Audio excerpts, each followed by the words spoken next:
Hello, আজকে আমি আবার চলে এসেছি নতুন ব্লগ নিয়ে তোমাদের সকলের সাথে। আজ আমি ফিরে যাচ্ছি পুনেতে।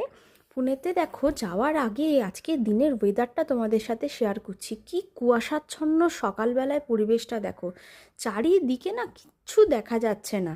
সকালবেলা গাড়িতে করে আমার বাবা মা আমাকে যখন ছাড়তে যাচ্ছে, আমি দেখি চারিদিকটা কুয়াশায় পুরো ঢাকা। যেন মনে হচ্ছে না দার্জিলিংয়ে চলে এসেছি। দার্জিলিং বা শিলিগুড়ির রাস্তায় দেখবে যত আমরা উপরের দিকে উঠি এরকম মেঘাচ্ছন্ন হয়ে যায়, পুরো মেঘ এসে চারিদিকটা ঢেকে যায়। বা আমরা পুনেতে যখন থাকি, পুনেতে এরকম পাহাড়ি এলাকাগুলো দিয়ে যখন যাই, বিশেষ করে বর্ষাকালে না এই রকম ওয়েদার থাকে। আমরা সবাই মিলে সেটাই আলোচনা করছিলাম যে কি পরিমাণে মেঘে ঢাকা। আজকের দিনে যদি মাঝে মাঝে মনে হচ্ছিল বাড়ি না ফিরে যদি আজকে আমরা সবাই মিলে শান্তিনিকেতন যেতে পারতাম, কিন্তু কিছু তো করার নেই। আমাদের ঢুকে পড়তে হলো নেতাজি সুভাষচন্দ্র বোস এয়ারপোর্টে।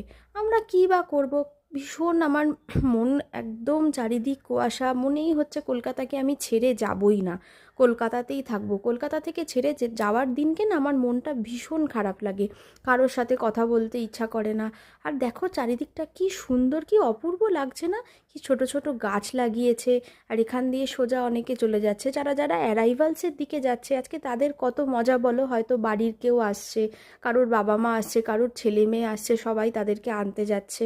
আর এয়ারপোর্টে সব থেকে বেশি মানুষকে কাঁদতে দেখা যায়, কারণ যারা যারা তাদের ছেলে মেয়ে বাবা মা সবাইকে ছেড়ে যে যার নিজের জায়গায় চলে যাচ্ছে। তারপর আলটিমেটলি আমরা এগিয়ে গেলাম এয়ারপোর্টের দিকেই। যে দূরে যেটা দেখা যাচ্ছে সেটাই হচ্ছে এয়ারপোর্ট। জলদি জলদি গাড়ি চালিয়ে আমরা এগিয়ে যাচ্ছি এয়ারপোর্টের দিকে। এয়ারপোর্ট এসে গেলেই আমাদের নেমে যেতে হবে। খালি ভাবছি রাস্তাটা যদি শেষ না হতো কতই না ভালো হতো, কিন্তু কিছু তো করার নেই, আমাদের চলে যেতেই হবে, যে যার কাজে সবাইকে ফিরতেই হবে। এইভাবেই লাইফ মাস্ট গো অন, কিচ্ছু করার নেই। তারপর দেখো এখানে সামনে দেখলাম একটু ভিড়। সেদিনকে আসলে সকালবেলায় কলকাতা থেকে তো প্রচুর ফ্লাইট ছাড়ে, সেই কারণে। তারপর আমরা রিজিযাত্রা করে ঢুকে গেলাম।